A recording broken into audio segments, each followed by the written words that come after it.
The level of preservation the Roman event created at this site allowed for the reconstruction of not only colonial architecture, but also details of colonial life. The most exciting aspect of this site for me, as an archaeobotanist, is that these conditions offer the rare opportunity to investigate a facet of the human experience we are all familiar with, food.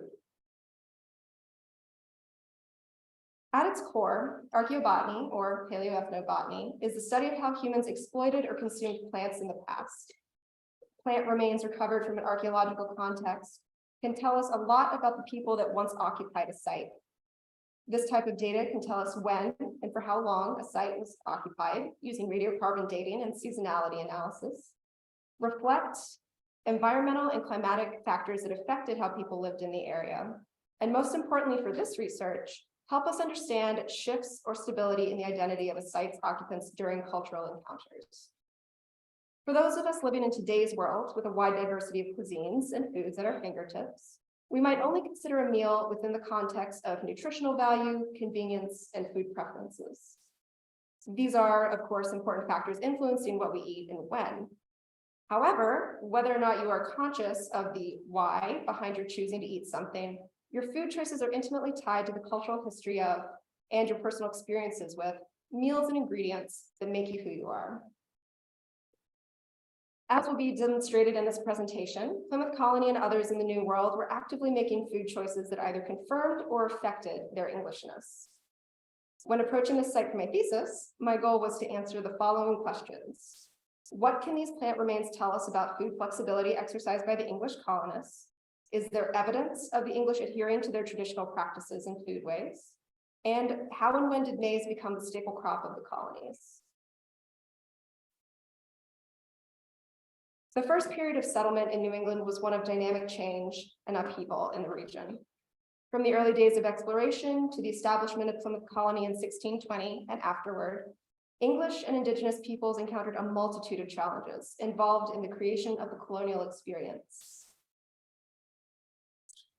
Among the culture shocks, cultural exchanges, conflicts, and ecological changes, also occurred the establishment of new ways of living. Of the many facets of colonial life, the adaptation of New World foods and technology into the traditional English diet and agricultural system was central to the survival of the colonists. William Bradford's of Plymouth Plantation starkly illustrates the centrality of food in colonial life, as his account goes scarcely more than a few pages without mentioning victuals or the lack thereof. For Plymouth Colony, many of the assumptions about the New World would be proven false, and their traditional understanding of what was good for consumption was challenged. Contemporary accounts are rife with religious overtones of concern that the savage ways of Native Americans and the untamed New England wilderness would devour them and make them less English. In Of Plymouth Plantation, Bradford expresses fears that the wilderness would consume and utterly to ruinate the colonists and convert them into savages as well. Nearly half of the original 102 pilgrims had perished by March of 1621 when Samoset arrived at their settlement.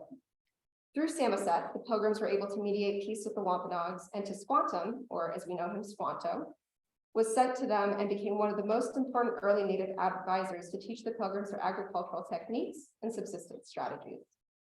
This was a critical turning point in the existence of Plymouth Colony because, unlike the well-tilled English soils, the colonists knew, the coastal Massachusetts ground would require time and means before it would successfully grow the European crop seeds they had brought with them.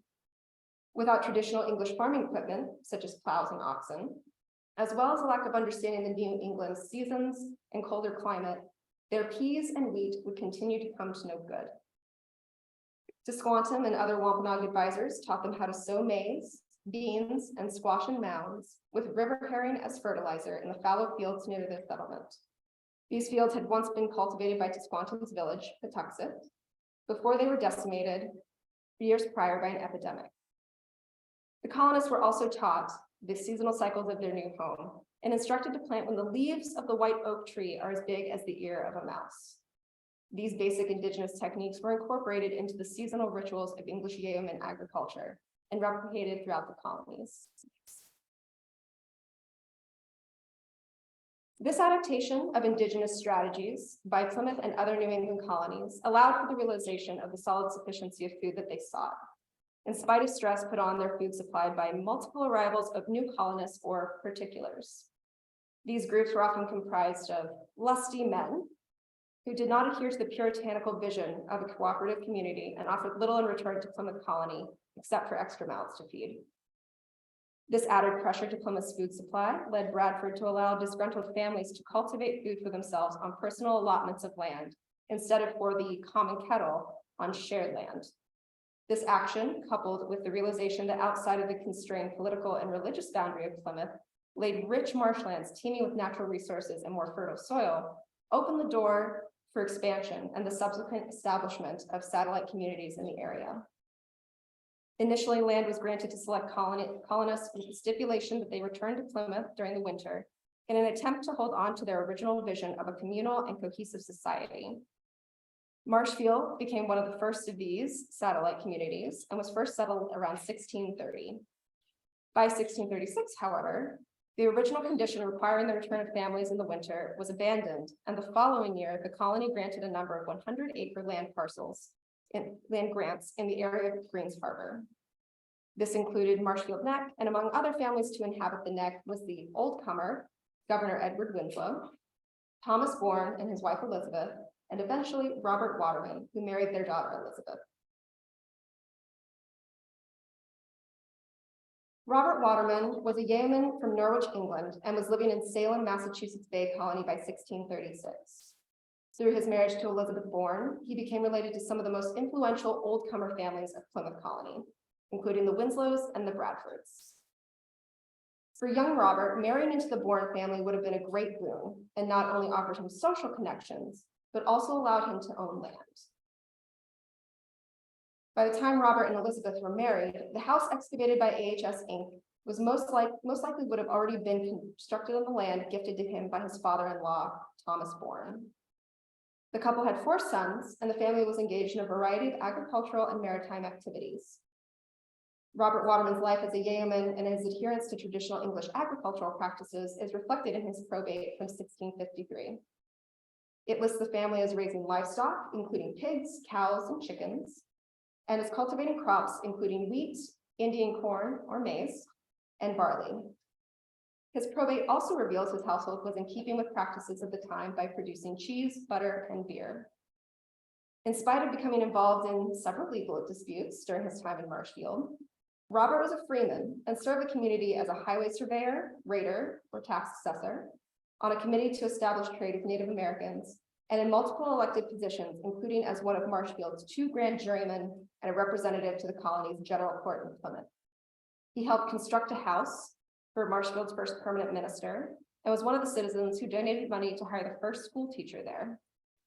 Little is known about his wife Elizabeth, other than her family connections, that she was forced to sell their homestead on the North River in 1652 to settle her husband's debts, and that she remarried in 1653 to the man who bought the North River property, Thomas Tilden.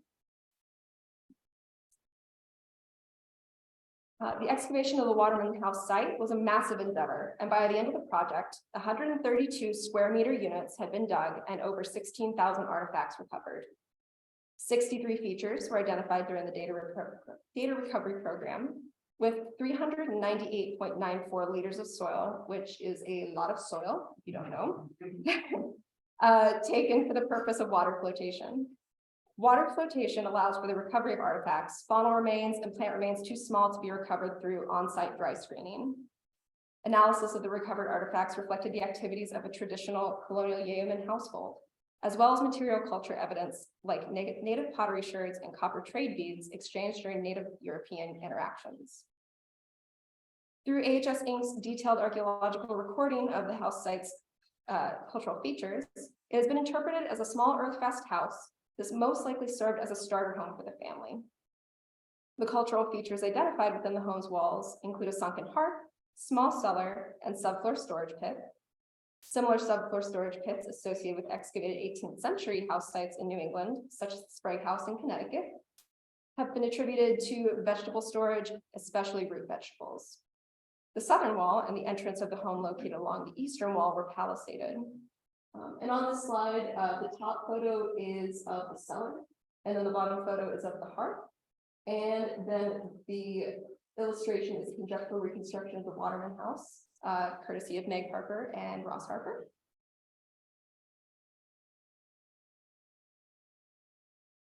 A total of 15,106 charred macrobotanical specimens were recovered, with 2,632 of them being identifiable. Of the identifiable plant remains recovered, a total of 32 individual taxa are represented. The highest density taxa list includes maize, grapes, wheat, carrot, bedstraw, bean, rye, bayberry, and barley. The remainder of the assemblage includes a variety of wild and cultivated fruit, nut, and herb/weedy plant species. Yeoman, like Robert, would have utilized field rotation agricultural strategies, which produced high yields of grains like wheat, barley, and rye, and procured smaller yields of fruits, vegetables, and herbs from a kitchen garden in the home lot. Foraging wild plant foods also factored into the Yeoman diet, but to a much lesser extent. Several of the taxa identified in the Waterman assemblage are considered as either non-edible, medicinal, or as useful in other capacities. This list includes the New World species ragweed, scouring rush, spurge, sedge, and bayberry, and as well as the Old World species clover and bedstraw. Of these plants, clover, bayberry, and bedstraw played the largest role in the colonies. Clover was among the first seeds requested by English colonists due to its importance as traditional fodder for livestock. The fruits of the bayberry plant were boiled down to create a wax for candles when animal tallow and beeswax were difficult to come by. In spite of the labor involved in bayberry candle making, you need about 5,000 to 10,000 berries to make a single candle. Their steady blue flame and pleasant smell made them preferable to other forms of light. Sheila Connor, a former horticultural archivist at the Arnold Arboretum, posits that these candles were most likely the first objects manufactured by women for exportation in New England. In the early days of Plymouth Colony, as well as in other English colonies, bedstraw served as a critically important domestic plant. Before cattle were readily available, it served as a substitute for rennet, which is taken from a calf's stomach for use in cheese making. It was also recommended medicinally as a treatment for internal and external wounds, burns and scalds, and stiffness in the joints.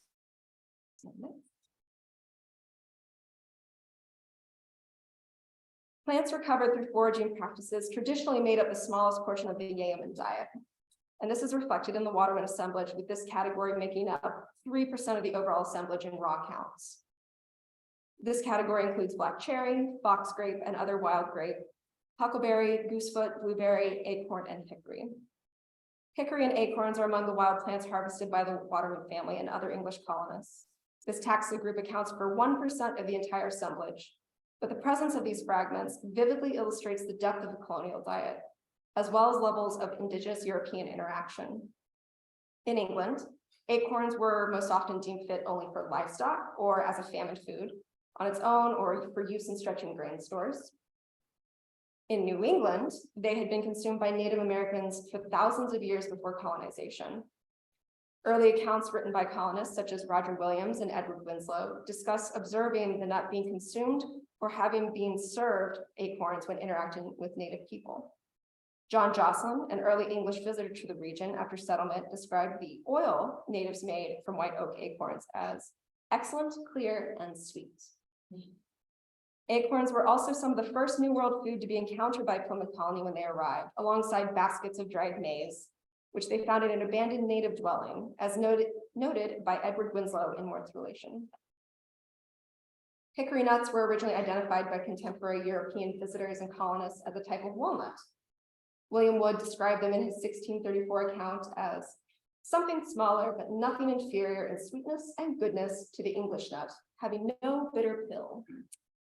Jocelyn described the hickory nuts in both of his accounts, saying that they differ much from ours in Europe, they being smooth, much like a nutmeg in shape, and not much bigger. Having an analogous European nut most certainly helped in indicating that hickory nuts were acceptable for English consumption.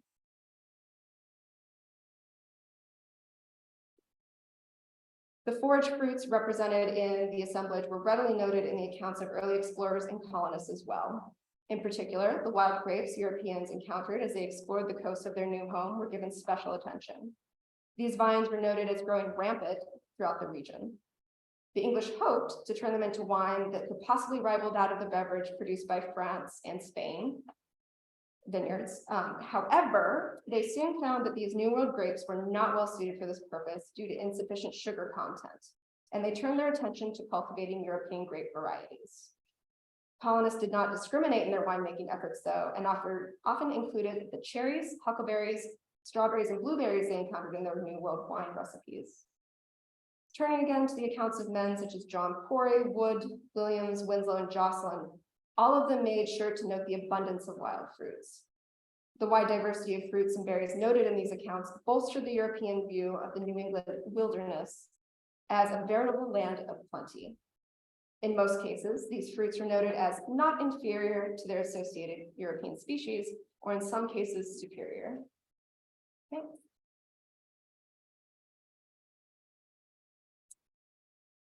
Every colonial home would have relied heavily on their kitchen garden to supply them throughout the growing season with greens, vegetables, and fruits if they included an orchard to their home lot. At the Waterman House, the kitchen garden species identified include ground cherry, strawberry, onion, chickweed, apple, mustard, cherry, carrot, and grape. Goosefoot may have also been among the species of plants cultivated in the kitchen garden, and there are both European and American varieties of this species. Unfortunately, with how things are in my analysis right now, I can't tell you exactly which one it is, but I know that it's present in the assemblage. The strawberry also has a smaller, wild European counterpart and holds an interesting place in American foodways. The English noticed the New World strawberry for being larger, and as Roger Williams wrote, God never did make a better berry. Strawberries were a popular fruit in both the Old World and the New World, due in part to their taste, but also due to the plant's medicinal uses. English herbalists had long prescribed parts of the strawberry plant as useful for treating inflammations, particularly of the throat, and fluxes. Edward Winslow wrote in 1623 of making a pottage utilizing strawberry leaves from Massasoit, the Wampanoag sachem, when he fell gravely ill. Chickweed is an edible plant endemic to Europe and is now naturalized in North America thanks to colonization. Valued as an edible green, the English herbalist Nicholas Culpeper also listed it as medically useful for treating liver ailments, cramps, convulsions, palsy, redness in the eyes, and various other pains. Mustard and other herbs from one's kitchen garden were utilized to flavor meals. Onions, ground cherries, and carrots were utilized in a variety of dishes and added necessary nutrients to a Yeoman subsistence strategy. Apples proved to be a critical part of Yeoman life in New England. The fruit is nutritious and versatile, and they were eaten fresh, baked, or preserved as applesauce, apple butter, or apple leather.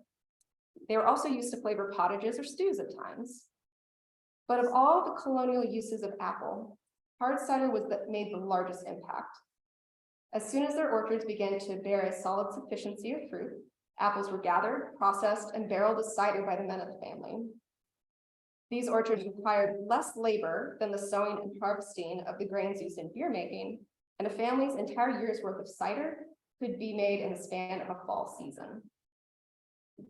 Historian Sarah McMahon's 1984 study of New England probate inventories speaks to the continued importance of cider, with the frequency of cider allowances matching those of malt, barley, and hops by the 1740s. And as colonists really like their beer, that is really saying something. Okay. The field supplied Yeoman families with grains, which made up the core of their diet. The Waterman assemblage reflects this reliance on grains, including the Old World wheat, rye, barley, and oats. Wheat was the most important of these grains and was used in making bread, pottages, and puddings. Unfortunately, early colonists had a very difficult time getting their staple crop to grow well in New England soils. It took several seasons before European grains could successfully be grown alongside the New World grain maize. Colonists eventually shifted to growing spring-sown varieties of wheat, which resulted in expanded wheat production in the 1640s. This did not last long, however, as the wheat blast, the black stem rust, began to plague New England farmers in the 1660s. John Winthrop noted in 1634 that Massachusetts land was aptest for rye and oats, a fact that what the English had discovered soon after setting their roots down in the region. Oats were consumed in porridges and pottages and were one of the least desirable English grains. Rye was often seeded alongside wheat to create a combination called meslin and served as a bread grain. When wheat crops faltered, rye took over as the principal English grain and was often mixed with maize in order to make bread. Barley offered the benefits of a high seed yield ratio and was used for brewing malt for beer, fodder for livestock, and as a bread grain. As evidenced by it accounting for the highest density of any species in the Waterman macrobotanical assemblage, as well as the thorough recording of it in historical accounts and documents, the most prevalent grain consumed was maize. This New World grain held not only nutritional value, but also social value and factored heavily into the regional trade economy. Colonists processed and prepared maize using native methods of pounding kernels into meal in a large mortar. And the resulting maize flour would be cooked into a kind of porridge called samp, or nassamp in Algonquin. Other indigenous maize dishes adopted by colonists include Johnny cakes, no cake, which is parched corn, and succotash, corn and beans together. In his study of Algonquin language and culture, Roger Williams also noted natives making strawberry bread with maize.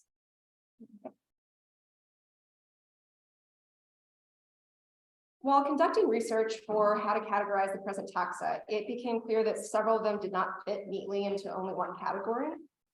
This list of plants that overlap in the way they are cultivated includes peas, squash, and beans. Peas were a substantial part of the European diet and held their role in the subsistence hierarchy until the 18th century.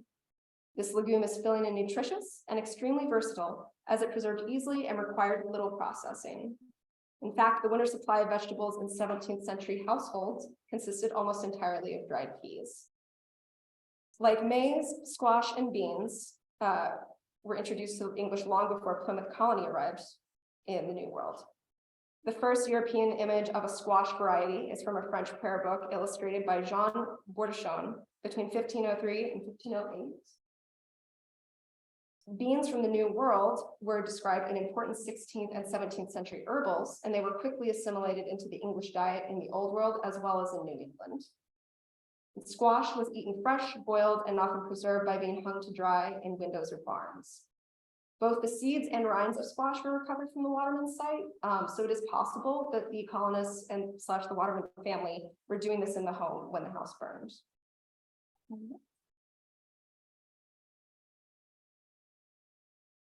When I first began analyzing my results, I organized the aforementioned species into the categories of Old World and New World non-British taxa. I chose to compare these specific groups of raw counts because while grains were and continue to be the primary food group for English colonists, there is definitely more to a diet than bread or beer. And what I found was that 73% of the assemblage was comprised of Old World species, while only 27% of the assemblage was identified as hailing from the New World. The adoption of new foods into a diet is often conservative and usually operates within specific parameters such as availability, cultural rules, and personal histories. This conservativeness is exhibited in the Waterman assemblage through this comparison of non-grain, Old World, and New World species. However, where this trend diverges is within the most important portion of the English diet, grain.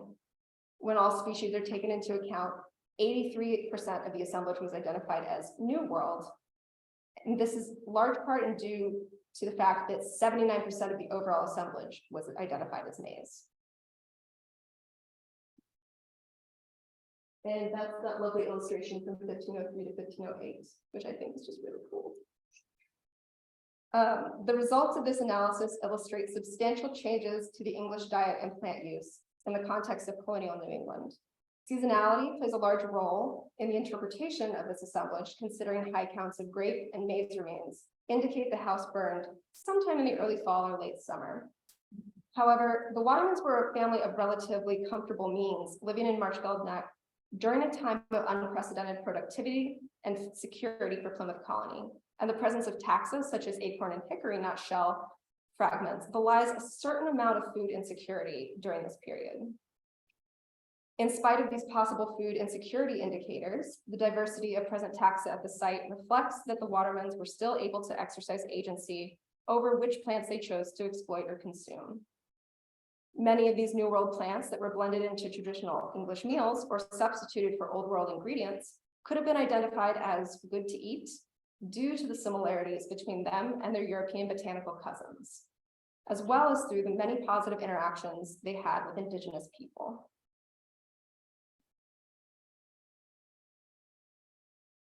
The question of what New England colonists considered to be good to eat in the New World has long been a point of discussion for historians and archaeologists. Some researchers state that early accounts, which express fears about living in the New World or disdain for the New World foods, are indications that New World plants and animals were seen as unfit for English consumption. John Gerard's herbal description of maize as offering little nourishment for English bodies and only being fit for swine is cited in countless articles as a litmus test for how colonists viewed the grain. John Smith's lamenting that Jamestown colonists refused to be more self-sufficient and flexible is likewise cited by many researchers to illustrate the English as unwilling to consume and exploit what many other contemporary accounts described as a bountiful wilderness. The well-documented success of maize in the colony perfectly illustrates that we cannot view colonial plant consumption preferences as if it occurred in a vacuum of one English sentiment. The high counts of maize recovered from the Waterman House site in comparison to wheat, barley, rye, and oats indicates a reliance on the crop. As was the case with many New World plants, it was not a novel crop to the community. In fact, maize had long been cultivated in Europe since 1493, when Christopher Columbus returned from his first voyage to the Caribbean, but had only ever achieved moderate success there. In stark contrast to Gerard's opinions of maize, there are a multitude of colonial accounts lauding its merits. For example, John Winthrop Jr., an early governor of Connecticut, went so far as to present a favorable essay on it in 1662 to the Royal Society.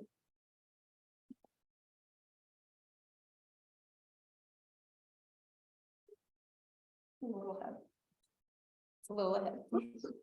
Historian Trudy Eden has attributed the adoption of maize into the colonial diet to the Pilgrims embracing the grain as a gift from God, and claims that since it did not come in different grades or qualities as wheat did, it served as a perfect medium for eliminating social rank and promoting a cohesive society. From a practical standpoint, its success may be due in part to the ease it is cultivated, its versatility, as well as the high yield it produces. In colonial Massachusetts, the plows and oxen necessary for the cultivation of wheat, rye, and barley were difficult to come by. Maize could easily be cultivated in mounds using indigenous techniques. The processing and consumption of maize was also adopted from the Wampanoags, who taught the colonists to soften the hulls by soaking them with water and to pound the kernels by hand. But this is a difficult and time-consuming process. The first grist mill wasn't erected in Plymouth until 1636, and this labor would have become a part of daily practice for the English during the first period. Maize also proved to be the most reliable source of grain for the English, to the extent that in later years it was recognized as legal tender in 1631 and used to pay taxes after 1635. As mentioned earlier in this presentation, colonists were able to achieve some success in cultivating wheat, but due to the wheat blast of the 1660s, this goal was never fully achieved. Maize continuing to hold its place in the grain hierarchy may also have been as simple as it being recognized for the versatile grain it is. The desire to cook English dishes in order to reaffirm their Englishness may have outweighed concerns around the New World plant food. Other food historians have noted that historical accounts, cookbooks, and probates continue to emphasize the significance of maize in the colonial experience. Grains provided the base for dishes that made up the core of the English diet, such as puddings, pottages, beers, and ales. Maize was not only adapted for use in those dishes and drinks, but also consumed by colonists in dishes of Native American origins. The Waterman House macrobotanical assemblage serves as a window into one of the most dynamic periods of American history. Their maize-based diet, supplemented with Old World and New World crops and forage plants, was replicated for generations. First, because it initially provided the solid sufficiency of food and plant-based products they sought. Most importantly, though, it continued to prove to be a reliable plant exploitation strategy. The English were not strangers to foreign foods due to their global colonization efforts, which brought New World foods to their gardens, farms, and stomachs, even before the founding of Plymouth Colony. This exercise in food flexibility in times of dearth, their personal histories with foreign plants, and their alliances with Native Americans culminated in planting the seeds of what would become the Yankee food identity. And many thanks to all of you that joined us here, to those of you that joined us virtually, and to these wonderful people that are listed on the slide in groups.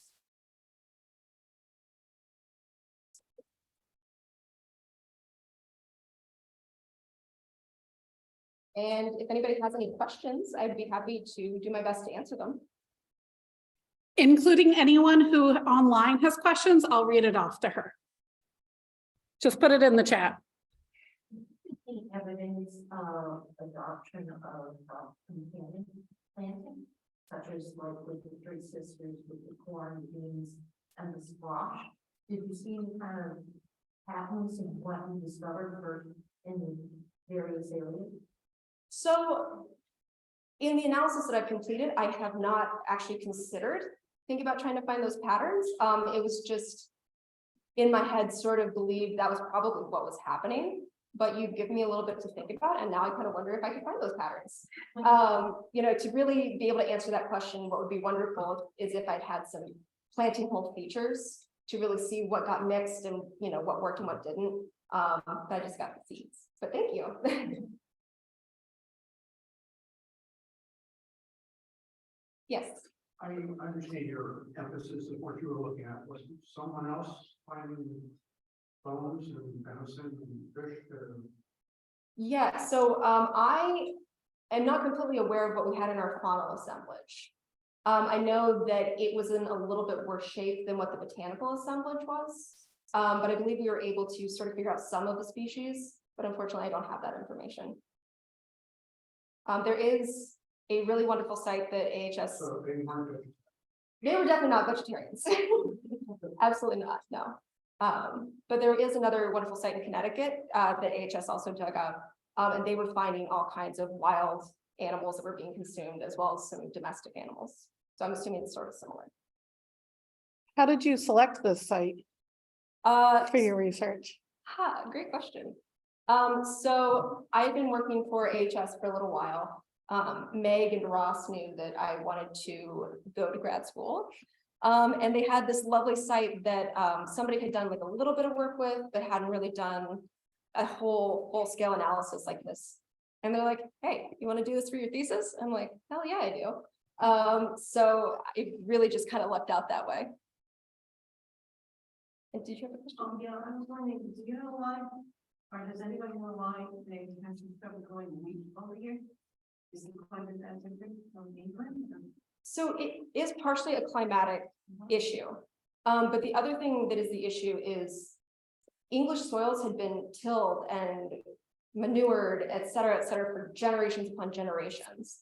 The nutrients of the soil here in New England wasn't quite what fit what wheat needed. And also wheat really needs to have that deep plowing to help it grow.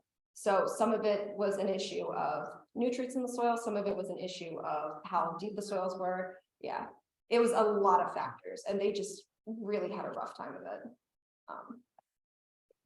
But a lot of it was climate. I think I'm blanking now on the source, but there was an article I was reading where they were describing how basically their wheat like kind of came up, but then just like froze and like turned to mush in the fields. I'm gonna say Yeah. Yeah. Yes. Yeah, like some stuff just like did not come up and some of it did, and then it was just immediately demolished. I'm glad we can go to the grocery store now.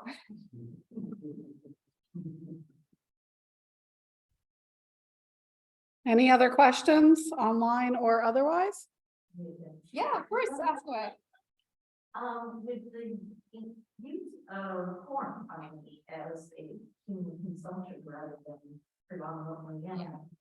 And you said that they Johnny cakes and various things. Did they often use it sort of as a sugar substitute, since corn is a sugar vegetable?